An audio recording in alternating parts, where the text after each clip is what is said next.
Assalamualaikum. Perkenalkan, kami dari kelompok 4. Di sini, kami mengajak kalian untuk belajar bersama mengenai karakteristik ilmu sosiologi. Bagaimana sih karakteristik ilmu sosiologi itu? Nah, yuk kita simak penjelasan dalam video berikut ini. Bapak sosiologi sendiri adalah Auguste Comte, dan pengertian dari ilmu sosiologi adalah ilmu yang mempelajari tentang sosial, di mana di dalam ilmu tersebut berhubungan dengan timbal balik individu satu dengan individu yang lainnya, seperti ketimpangan sosial, keadaan masyarakat, interaksi sosial, dan lain sebagainya. Sosiologi sendiri mempunyai karakteristik, yaitu yang terdiri dari yang pertama, empiris, yang kedua, teoritis, yang ketiga, kumulatif, dan yang terakhir keempat, yaitu non-etis. Berikut penjelasan dari masing-masing karakteristik tersebut. Baiklah, di sini saya akan menjelaskan mengenai karakteristik dari sosiologi.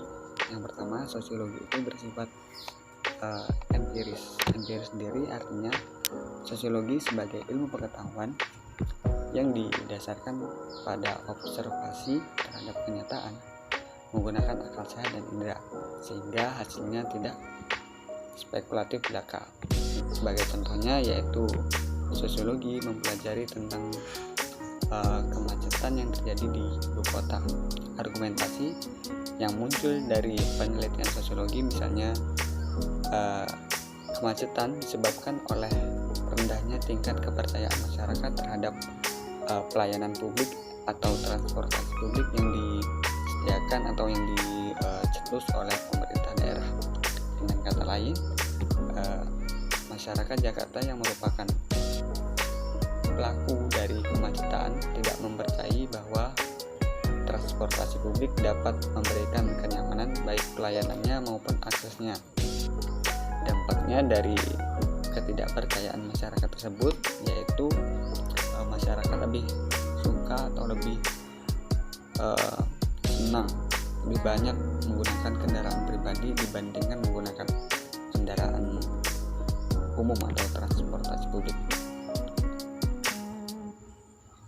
Argumen tersebut diambil dari objektif di lapangan dan bukan spekulasi kosong. Ketika argumentasi tersebut bisa dipertanggungjawabkan, maka secara ilmiah unsur empiris telah dipenuhi oleh penelitian sosiologi.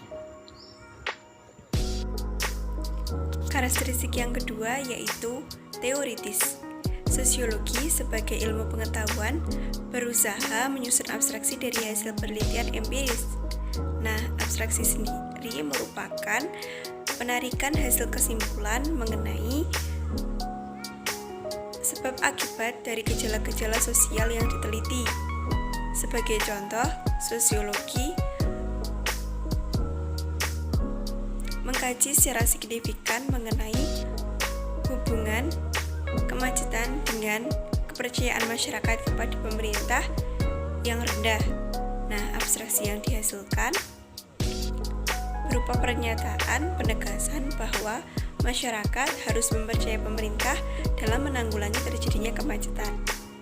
Namun, pernyataan tersebut tidak muncul begitu saja, namun melalui observasi hingga terbentuknya kesimpulan. Ciri sosiologi selanjutnya adalah teori kumulatif. Artinya, sosiologi membangun argumen yang tidak turun begitu saja di ruang hampa, melainkan disusun atas teori-teori yang sudah ada sebelumnya. Teori-teori tersebut merupakan hasil dari penelitian yang sudah dilakukan sebelumnya. Sebagai contoh, penelitian sosiologi tentang kemacetan menghasilkan kesimpulan baru yang melibatkan kesimpulan yang pernah dibuat sebelumnya.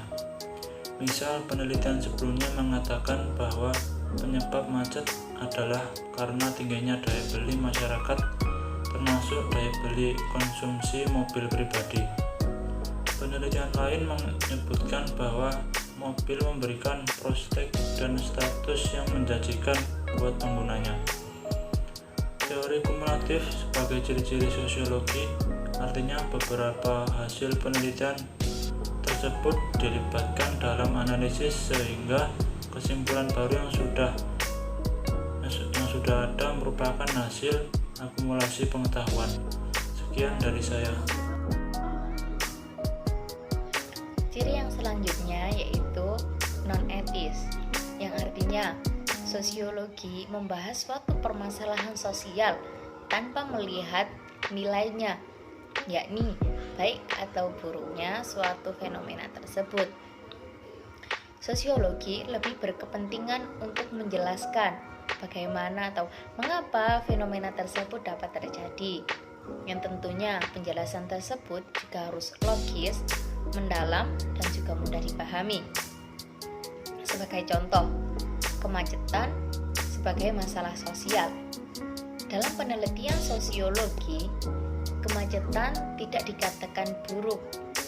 Sosiologi tidak berkepentingan untuk menjustifikasi bahwa kemacetan itu merupakan hal yang buruk, tetapi sosiologi juga tidak mengatakan bahwa kemacetan adalah hal yang baik.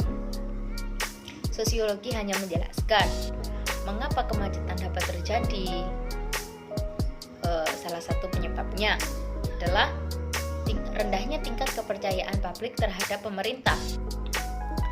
Ketika penjelasan tersebut mengatakan bahwa rendahnya tingkat kepercayaan publik terhadap pemerintah, sosiologi juga tidak mengatakan bahwa penyebab tersebut merupakan hal yang buruk. Intinya, dalam hal ini, non-etis dalam pengertian sosiologi tidak menjustifikasikan baik atau buruknya suatu permasalahan sosial tersebut. Sosiologi memiliki 4 ciri. Yang pertama, empiris. Empiris yaitu berdasarkan dari hasil observasi atau fakta. Yang kedua, teoristis. Teoristis berdasarkan dari hasil pengamatan lapangan lalu menghasilkan sebuah teori yang logis. Yang ketiga, kumulatif, yaitu berdasarkan teori yang sudah ada lalu diperbaiki dan menguatkan teori sebelumnya. Yang keempat, non-etis, yaitu yang bersifat netral dalam menjelaskan masalahnya.